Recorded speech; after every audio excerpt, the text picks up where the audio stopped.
What's up, independent agents? Are you driving your clients off to the carrier self-servicing platforms after the sale just to minimize your service demand?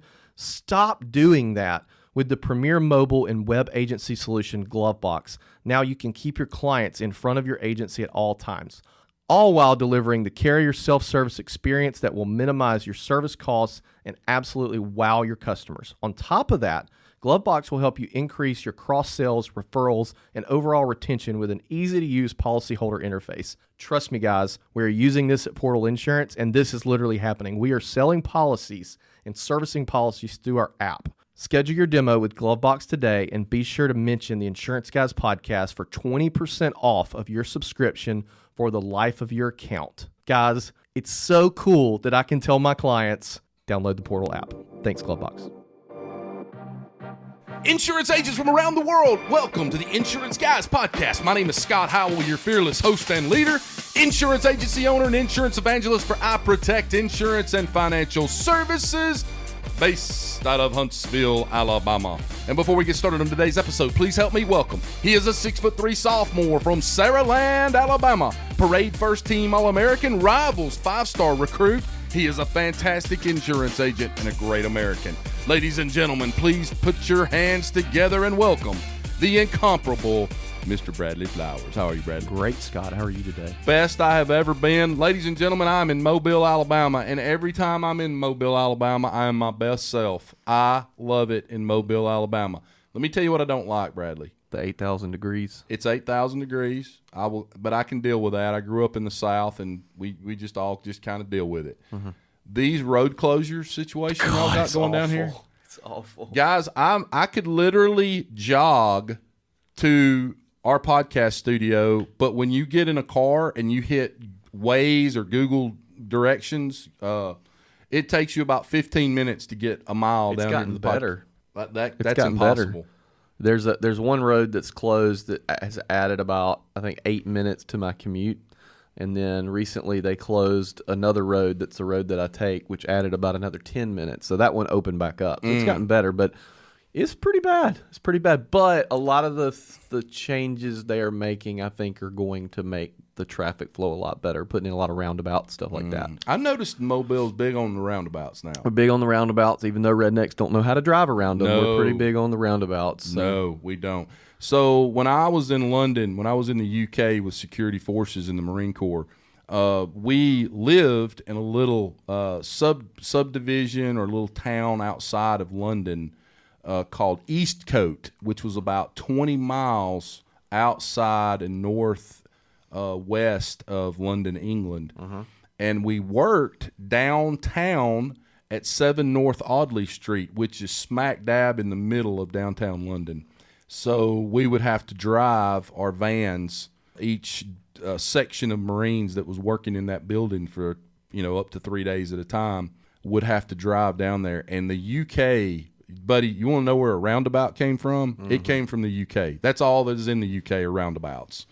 And so I would be okay with every stop sign in America just being a yield sign. Yeah, right. I mean, that's how I drive them. But, right. But I think I think it would be great if they were just all yield signs. I would agree with that. But I had never been a country boy from Hamilton, Alabama, in the middle of nowhere. I had never seen a roundabout, and I get over to the UK, and the first day I get there, Junior Marine has to drive the van, right? Mm-hmm. So I get in and I start driving, and I'm like, what the hell is a roundabout? I don't even know how to drive. Do I just drive in circles around this thing? What do I do? Yeah, y'all are chock full of them over here. Guys, we have got a very special podcast for you today. We have a very special guest. I have lots of questions for him. Some are insurance related, some are not insurance related, but I want to go ahead and give him the introduction that he has always deserved. Ladies and gentlemen, he is originally from Athens, Georgia, and he currently resides in Apex, North Carolina. He is a graduate of the University of Georgia. Go Dogs. And he is the CEO of the Independent Insurance Agents of North Carolina, where he works with the board of directors to help set the strategic direction and vision of the association. Ladies and gentlemen, it is my profound honor today to introduce to you first-time guest on the IGP, Mr. Aubie Knight. How are you, Aubie? Man, I tell you what, that is a heck of an introduction. Thank you, sir. I appreciate it. I am living my best life. I'm actually in my Athens condo today, so all is good. I'm sitting here kind of running through a list of my favorite restaurants where I'm going to grab some lunch later. So life is good here too, brother. Aubie, I have questions. You have answers. Here is my first question off the topic of insurance, okay? I am considering, and I have not told Bradley this, he is going to fall in the floor and probably pass out, and I'll probably have to call an ambulance to come pick him up. I am considering registering for the December 11th Rocket City Marathon in Huntsville, Alabama. Okay. So, haven't fallen out yet. So, answer me this question, Aubie. How much training, how many months, we're in July right now, middle of July. How many months do I need to train to be ready to run my very first marathon? Are you in decent 5K shape right now, 10K shape? Like, where are you today? Because it's all about reverse engineering, right? I mean, you got to, if you're going to run a marathon on December the 13th, you got to know, okay, I got to be at a 20-mile distance by December the 6th. Then you just kind of back it up from there. So, if you're probably hard pressed, if you're from a couch to 5K shape right now, to go from couch to marathon in 5 months would be pretty tough. But if you're in decent 5K or 10K shape, you can get there for sure. I feel like you're close to 5K shape. I'm in, guys, this all goes back to self-awareness, right? I talk a lot on this podcast about self-awareness and knowing who you are and what you are. And so he asked the question, I'm going to answer the question. I could struggle through a 5K right now. It would be ugly. It would be get to the finish line, think I'm going to die kind of thing. So with that knowledge, do I have enough time to prepare for it if I could struggle through a 5K right now? Yeah, you've got enough time, but you're going to have to be disciplined, man. You don't have any time to waste, and you're going to have to, stick to the training plan for sure. I figured you were at least in 5K shape. You said with all the road closures, you could jog to the office faster than you could drive. Right. Right. Okay. Figured you were getting 5K. You can do it. So what you're telling me is I can do it, but I got to start like today training for it, like tomorrow. Yesterday, maybe. Yes. Yesterday. Okay. You got to start today. Okay. Well, the reason I ask Aubie these questions is because one of his passions, one of the things he likes to do, he's done triathlons, he's done a marathon, he's done some half marathons. What's the toughest one you've ever done when you finished? You're like, I will never do that again. Probably a day at Disney World with my 5-year-old, where she walked around, where I carried her on my shoulders all day. I looked at my Fitbit afterwards. I think I'd walked 13 miles, and I think most of that was with the 5-year-old on my shoulders. And I literally remember standing in the bus, going back to the hotel, trying not to drop her. And just trying to okay, you can do this, Aubie, have you basic training? Have you listened to any of our previous podcasts before? And you're not going to hurt my feelings if you haven't. I've listened to a couple episodes. I'm not gonna sit here and lie and say I've listened to every single one, but I've listened to some episodes. Yes. So about 6 episodes ago, Bradley and I got into a pretty heated discussion about the fact that he loves Disney World. And I can't stand Disney World. Even though he's never been to Disney World. Well, I've been to Disney World. I've just never done the whole take my kid there and spend 3 days walking around, like you said, 15 miles a day. But that is comical that you would bring that up, that was the worst experience of your life. I did Disney this year. It was the hardest. I've never hurt so much at the end of an event as I did that day. I did Disney and of course, this year. Day 2, we get to the park. We walk through the turnstiles, and the first thing she does is hold her arms up to me, like I'm going to pick her up again. I'm like, oh no, it's stroller rental day. Right. It's stroller rental day today. I did Disney last year in the middle of doing 75 hard. Wow, that was a mistake. How much weight did you lose just while you were there? I have no idea. Okay. A lot. Yeah. Just in sweat. Right. And you don't want to eat because it costs like $50 to stop at some restaurant in Disney and eat. There's like no fiber in the food, so you know what happens when you eat food with no fiber. So it's just not. The beer is good there, but I didn't have any of that, obviously. Right. Hey, Aubie, let's talk about insurance for a little while today. Our mission on this podcast is to help insurance agents any way we can, and that's what we try to do in every episode. So tell me about what you're doing and what the association that you're a part of in North Carolina is doing to help insurance agents move the ball one step forward to greatness right now. Yeah, no, great question. And certainly, it's something that, that's what I breathe, that's what I breathe every day. And so does my team at IINC. We're problem solvers, and we're trying to be in the problem solving industry. And some of the problems that insurance agencies are facing right now are pretty monumental. Probably the thing right now, guys, that I'm most excited about, it's a brand new initiative that we just launched. It's called Insure Academy.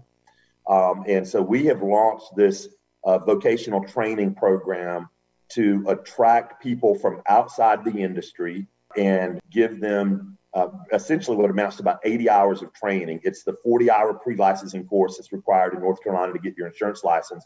And then it's 40 hours worth of soft skills. It's phone etiquette, it's email etiquette, it's understanding accord forms, it's going through a comparative rate or an agency management system, and really to produce candidates out of this program that are job ready. And we've only run a pilot class. We did a pilot class that just concluded last month, and it was incredibly successful, and we're so excited about this initiative. We do an annual pain point survey where we survey our members and really just try to understand what's their biggest pain, what's the biggest problem they are having right now or that they foresee their agency having over the next 3 years. And finding and hiring new talent is number one on that survey. It has been for 5 consecutive years. So we've done a ton in the way of, hiring and staffing solutions. But this initiative of Insure Academy, of actually bringing new blood into the industry and getting them to a job-ready point and making them available to be hired by our members, is something I'm incredibly excited about. We had 100% of the candidates that came through the school and passed the state's exam. We had 100% of them placed with member agencies within 30 days, and extremely, extremely rewarding because, we're getting emails from the candidates, that are like, hey, you guys have changed my life. I went from having a job to having a career. That's awesome. Thank you so much. And then we're getting emails from the owners of the agencies that have hired these people, and they're like, this person's working out great. Thank you guys so much. So really, truly kind of a win-win situation that we're looking to, expand and beef up. Our next class starts at the end of August, and, we're making a lot of revisions to it. I could talk about this topic alone for hours. I'm so excited about it. So is this something you guys cooked up on your own? Was this an independent insurance agents of North Carolina baby? Yes. Yeah, it was. We had a strategic planning session about 16 months ago and said, this is the problem we need to try to solve. And so my board of directors kind of authorized us to proceed this. They kind of approved that plan about 1 year ago. And so we've got this up and running, inside of 12 months, and, we're super pleased with the early results and very optimistic about where this may lead. And see, the thing I love about it, so I'm on the board for local chamber of commerce, which I know is apples and oranges, but there are definitely going to be some similarities. And our biggest focus, the thing we talk about the most, is how do we provide value to our members above and beyond the membership dollars they are paying us, which it in turn is going to lead to more memberships and more people joining and that sort of thing. And I feel like that's exactly what you guys are doing with this program. I'm sitting here thinking, man, I wish Alabama had this, because if I am a member of the State Association of Alabama, a newer member, but if I wasn't, I would join tomorrow regardless of anything else just to get access to something like this. And it's the same goes for clusters and aggregators.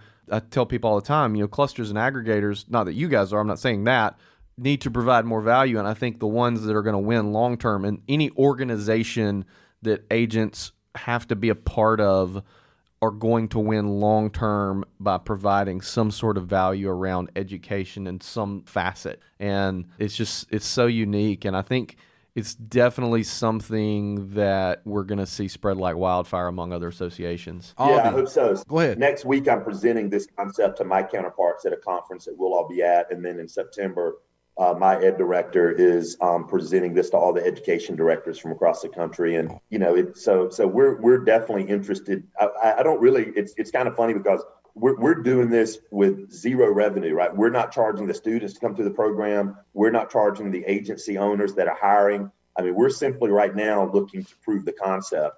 And really what we hope that after doing this for at least, for a year, we'll have enough data to where we can look and say, hey, if you come through this program, we've got 96% job placement at an average starting salary of $42,600, right? And if we can tell that story, that's going to attract more students and potentially even students that might be willing to pay a fee as though they were going to truck driving school or bartending school or whatever, right? Another type of vocational school. And then we certainly hope that time tells the story that the agency owners are super satisfied with the quality of employee that they're hiring from this program, because then there's a possibility of monetizing it on that end too. Because this is an expensive proposition that our board has dedicated the resources for us to run. Not every organization is going to have that same commitment to run a program where there's no revenue coming in, right? Yeah. It's just expense. Well, not only that, but being able to, by touching base with your members that have taken advantage of this program, I would love to know the data a year from now on the amount of, let's say that you put someone that's a producer through this course, the amount of premium they've attributed compared to other new hires that did not go through the program. Yeah, and right now, just to be clear too, we're looking. This is for account managers, right? And we are training account managers because that's where everybody has the struggle with bringing in new producers too. There are a lot of potential solutions for that out there. I mean, there are a lot of insurance companies and others have pretty high quality producer training programs, but right now we are focused on the account manager. Gotcha. Hey, Aubie, I have great news for you. Well, all right, share it.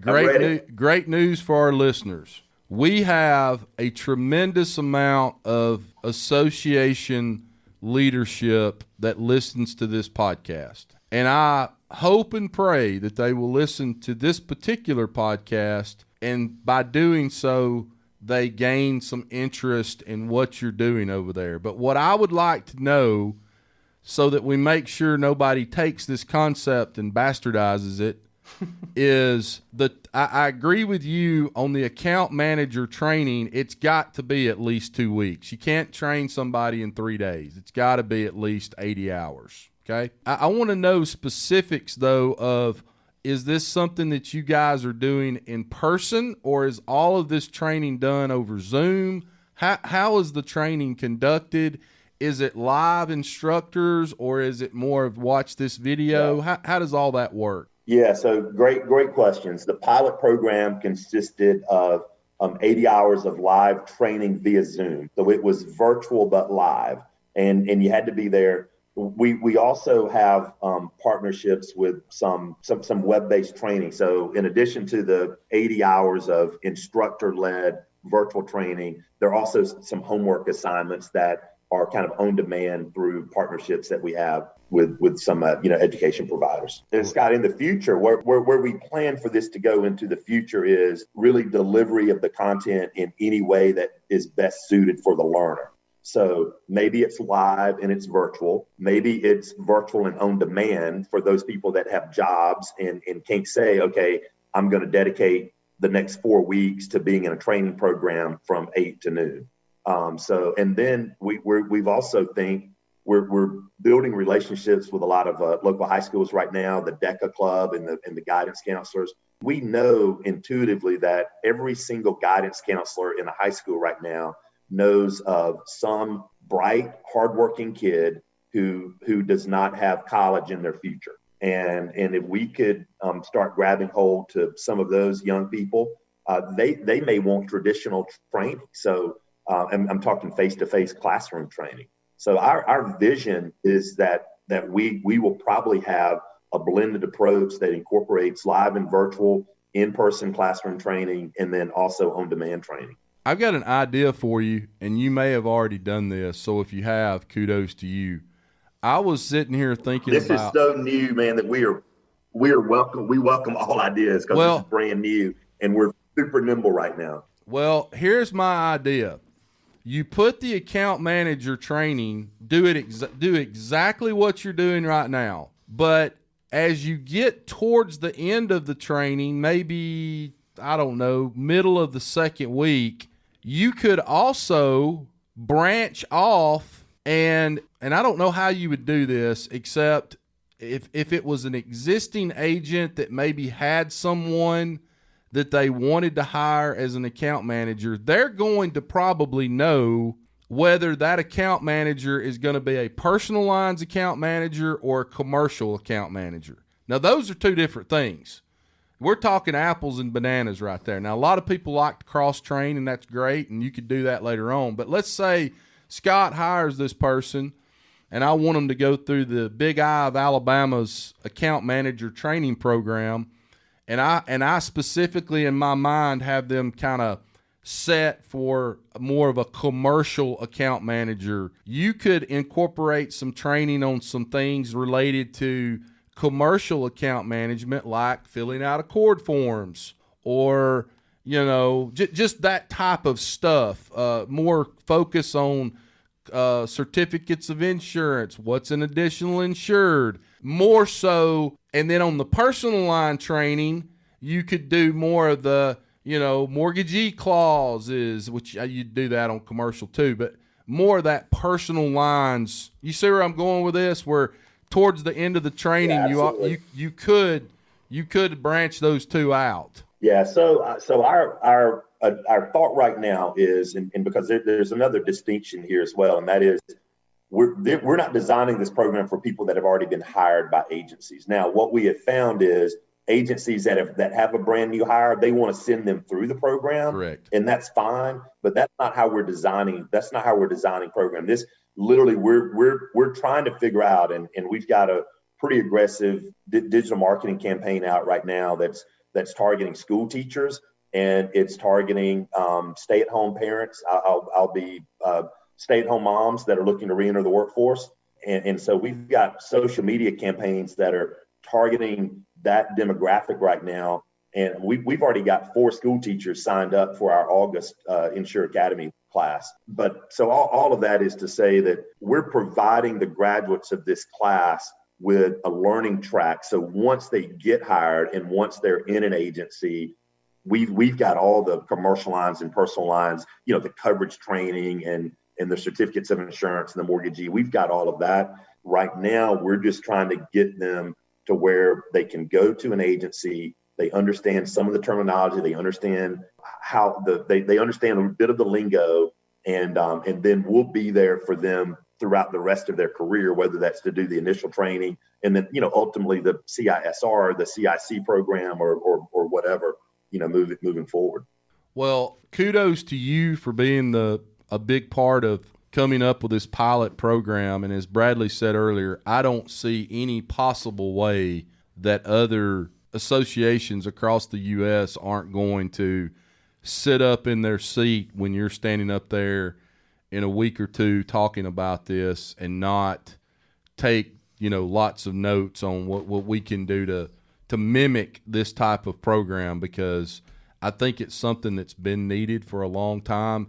And what you're addressing, there's a white space that's talked about all the time in the insurance industry, and it's like how to recruit new talent. How do we get, and there's a lot of people out there that would love to have something like this that they could go to an association like yours and say, hey man, we need a new account manager. We need somebody.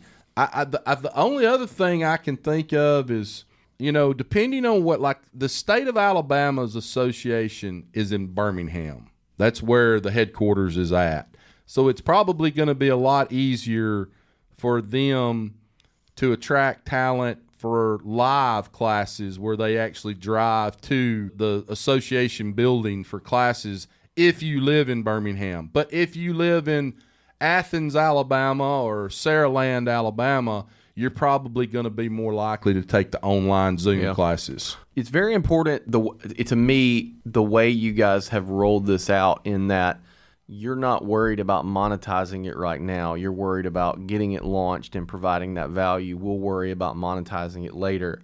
Where someone will bastardize this, right, to use your term, will be approaching it from the angle of, all right, how can we make money on this first, and then we'll worry about everything else later. And I could see that going wrong in other associations, and like, all right, let's get $300 a month and let's put people in it. Well, nobody signs up. Right. You agree with that? Yeah.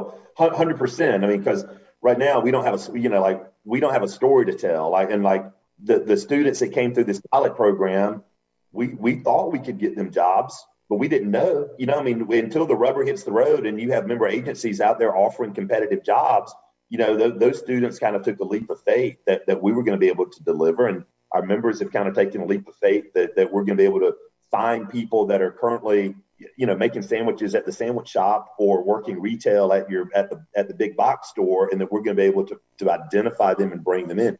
That's going to be the challenge, right? I mean, and we're still definitely in proof of concept mode here, because we've got to be able to find the people that, because if I can bore you guys with a little bit of the numbers. So we were finding these students primarily, 97% of the people that expressed interest in this program were coming through a job board. So we have a partnership with Career Plug. So we had ads on all the job boards, Indeed and everywhere else.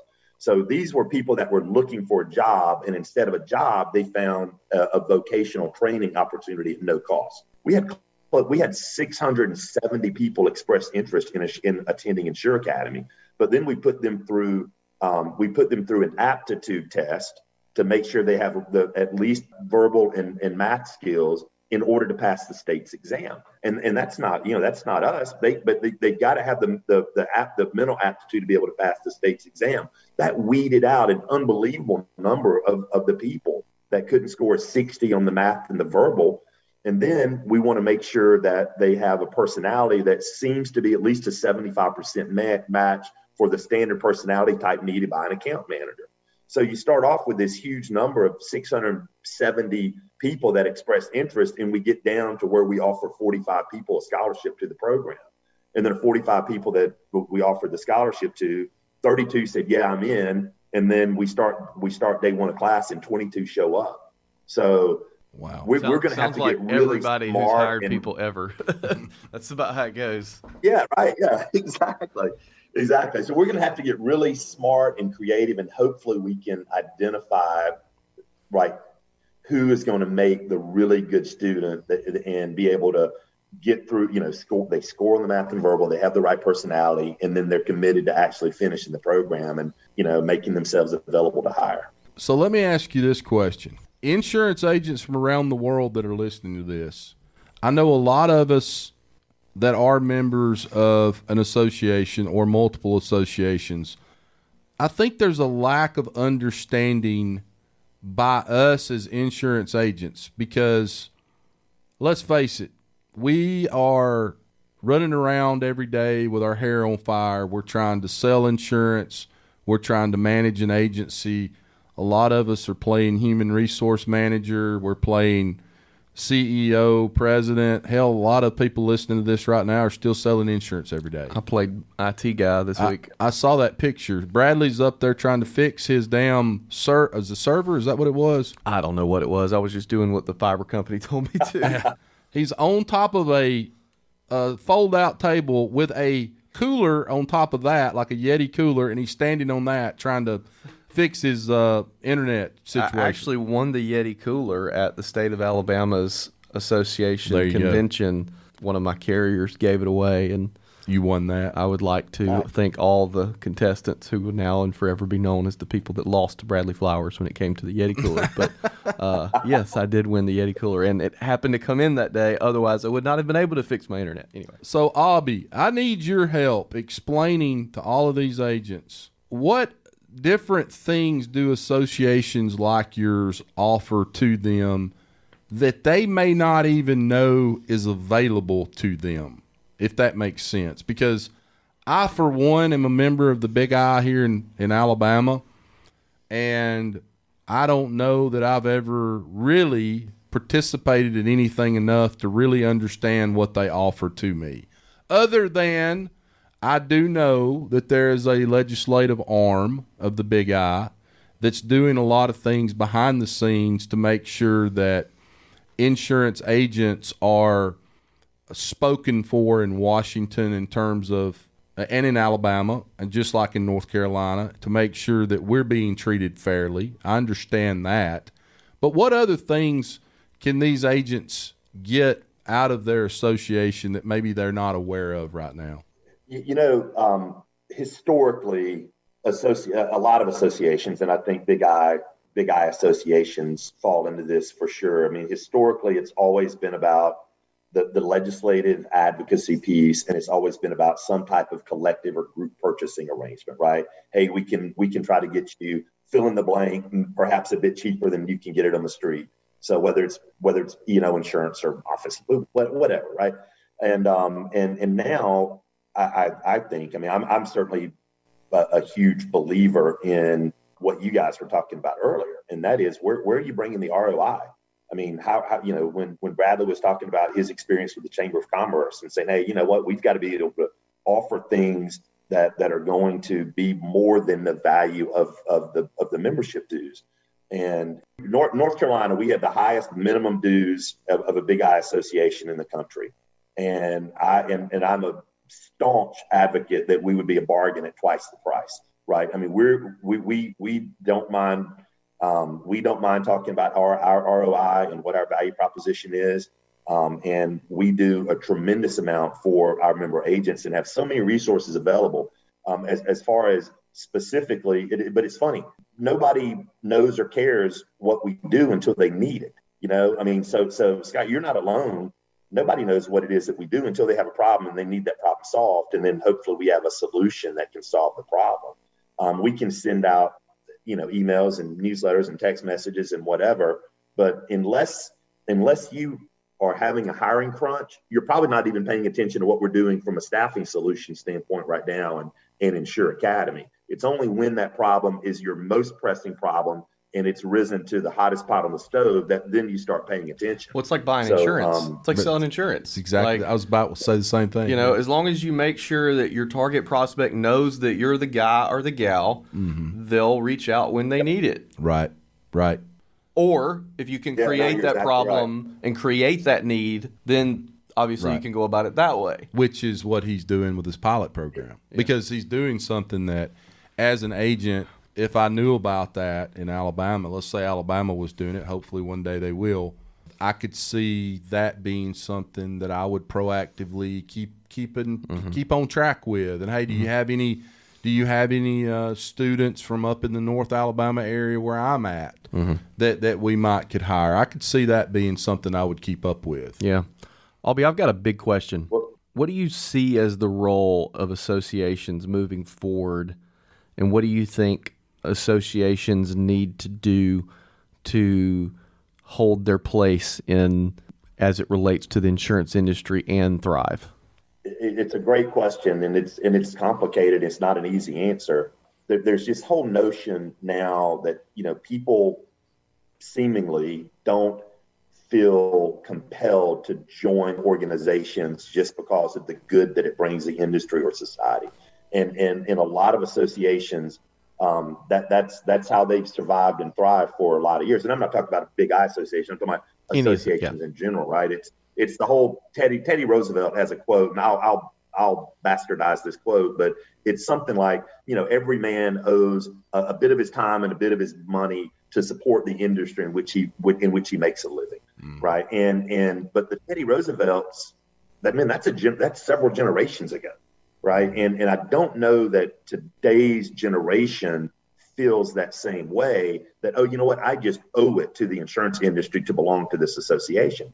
I believe that there are some people out there, But I think if those are the insurance agents that you're successful in getting to belong to your association, you're going to be a really small, weak association. If you're going to produce an ROI and talk about solving real problems that insurance agents are having and solving by providing real solutions and hopefully being on the cutting edge. I mean, I see the biggest thing that we can do is be a thought leader within the industry. I mean, our agents, I mean, every conference that we put on, I mean, I try to have the thought leaders in this industry there to tell them about the cutting edge things that they can be doing to increase efficiency within their agencies and enhance the customer experience, right? I mean, if you can increase efficiency, enhance the customer experience, where do you find the next generation of insurance consumer? How do you go about doing that?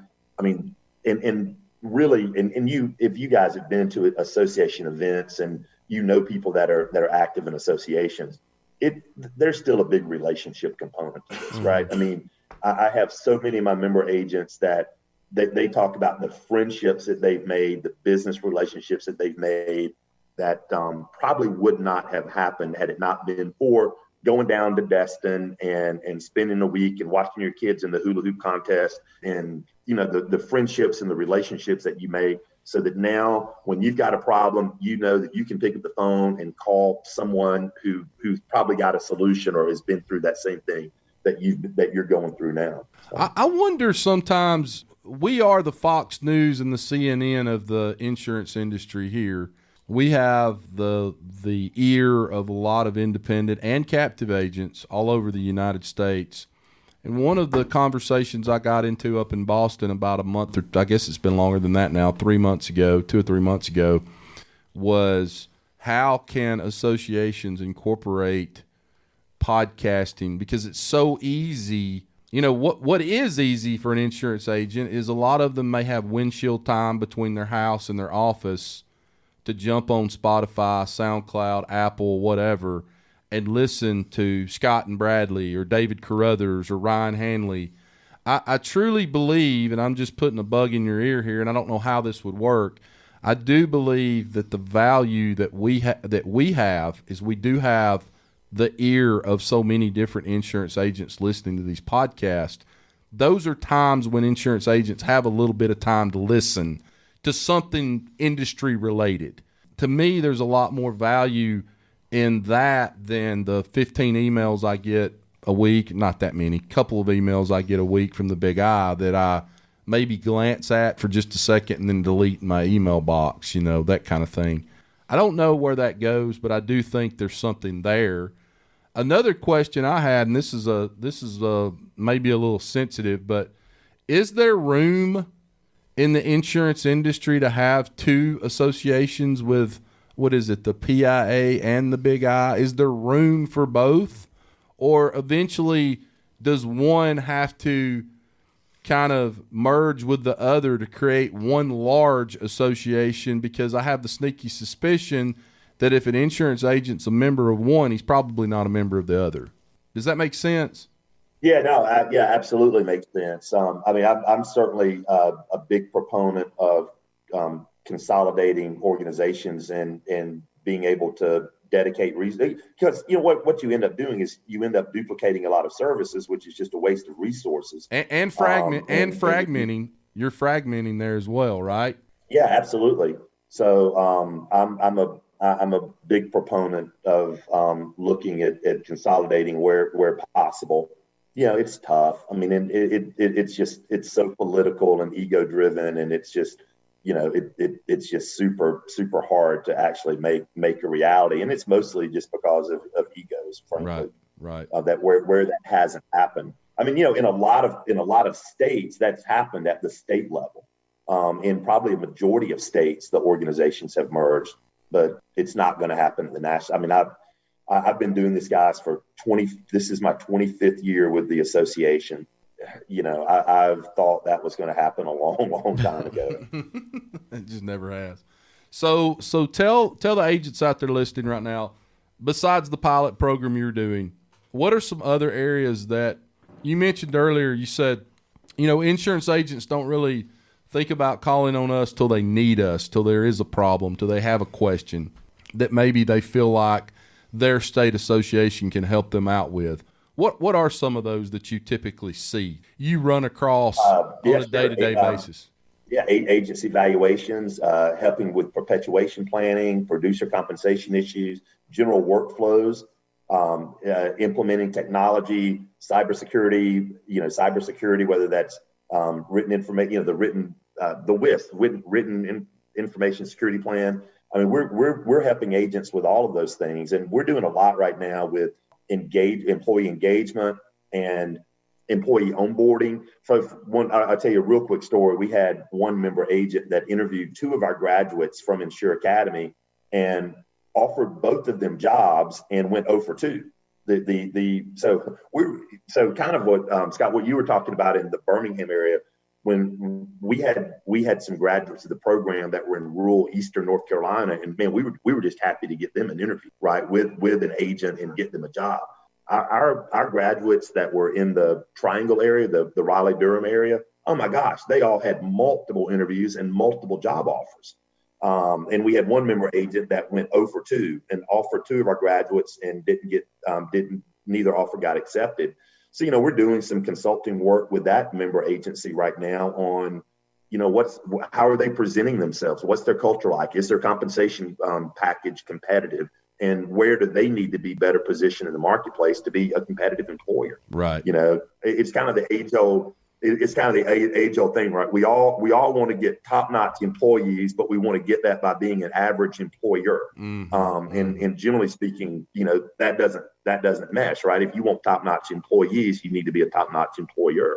And so we work with some member agencies on that sort of thing as well. That's amazing. I think one thing that stands out to me about you that I really like is you seem to be very innovative. You seem to be the kind of guy, and you said it when we got on this podcast today, how can we get this ROI for our agency force that's a member of the North Carolina Association?